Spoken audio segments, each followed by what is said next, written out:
भारतीय सेना ने और पुलिस वालों ने 40 लोगों का इनकाउंटर किया है और हम अभी भी लगातार इनकाउंटर करते जाएंगे।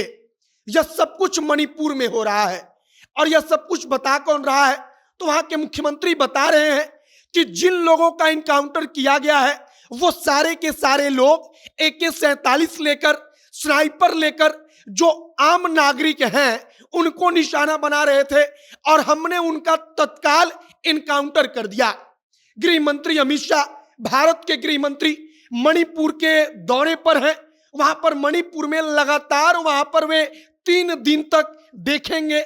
वहां पर जाकर मैतई, जो मैती समुदाय है जिसको मैतई या मैती बोलते हैं, और वहां पर जो कुकी समाज है, इन दोनों समुदायों से बातचीत करेंगे। जो गृह मंत्री हैं वो 3 दिन तक लगातार मणिपुर में रहेंगे और इसके पहले 2 दिन तक लगातार जो आर्मी चीफ हैं वो जाकर वहां से घूमकर आए हैं। आगे हम आपको मणिपुर की कहानी बताएंगे कि कैसे अब भी मणिपुर में कुछ भी शांत नहीं है। बाकी नमस्कार, मेरा नाम है मोहित कुमार सिंह और आप जनता जंक्शन देख रहे हैं। सबसे पहले अगर अमित शाह के दौरे की बातचीत करें तो अमित शाह के दौरे के पहले जो आर्मी चीफ है मनोज पांडे, भारतीय सेना के चीफ जो हैं, वो वहां पर 2 दिन तक जाकर घूमकर देख कर आए हैं। अब आर्मी चीफ वहां पर क्यों गए थे? तो वहां की स्थिति अब भी कंट्रोल में नहीं है। वहां पर के सीएम जो है मणिपुर के, वो कहते हैं कि हमने 40 लोगों का इनकाउंटर करा दिया। क्यों? क्योंकि वो लोग आकर आम लोगों को AK-47 से मार रहे थे। एक और राइफल का वो नाम लेते हैं, वो कहते हैं कि कोई वहां पर M16 नाम का राइफल है उससे मार रहा था, कोई स्नाइपर लेकर मार रहा था। और जब सीएम कहते हैं कि हमने इसके बारे में कहा कि इनका इनकाउंटर करो, और उसके बाद उनका इनकाउंटर हुआ। अब मणिपुर की स्थिति समझिए, वहां पर चप्पे चप्पे पर भारतीय सेना तैनात है। जो सेना के जवान हैं वो सड़क पर बंदूक लेकर चप्पे चप्पे पर तैनात हैं। वहां पर असम राइफल से लेकर अर्धसैनिक बलों को उतार दिया गया है। आर्मी चीफ वहां पर जाकर लगातार 2 दिन रहते हैं, वहां के राज्यपाल से लेकर तमाम लोगों से मिलते हैं, स्थिति जानते हैं। वहां पर अलग अलग सेना के बड़े बड़े अधिकारियों को जो उनको निर्देश देना होता है वो निर्देश देते हैं। अब भारत के गृह मंत्री अमित शाह मणिपुर में जाकर 3 दिन तक जो वहां पर मैती समुदाय है, जो वहां पर कुकी समुदाय है, जिनके बीच विवाद हुआ है, उन दोनों लोगों से अलग अलग बातचीत करेंगे, मुलाकात करेंगे, लोगों से मिलेंगे, कहेंगे कि आप लोग शांत रहिए। और पूरा का पूरा मामला वही आरक्षण वाला है।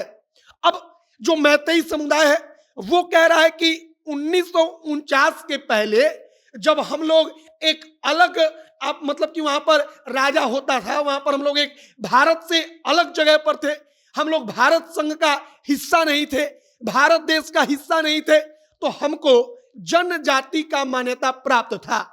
अब जो मैतेई समुदाय है वो कहता है कि हमको भारत में भी जनजाति का हमको मान्यता चाहिए, और हाई कोर्ट ने इसी बात को लेकर मान्यता देने के लिए कह दिया, जिसके बाद से हिंसा शुरू हुई। अब मैतेई समुदाय का कहना है कि 70 साल में हमारी आबादी 62% से घटकर 50% पर पहुंच गई। मतलब कि हम पहले 62% थे, अब हम 50% हो गए। तो इस लिहाज से हम खतरे में हैं। और मणिपुर में अभी भी मैतेई समुदाय सबसे प्रभुत्व वाला समुदाय तो है, लेकिन वाकई में इनकी जनसंख्या में गिरावट हुई है, और इसके उलट अन्य जो समाज हैं उनके जनसंख्या में वृद्धि हुई है।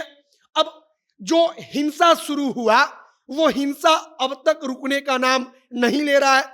वहां के सीएम कहते हैं कि 40 लोगों का इनकाउंटर हमने अब तक कराया है।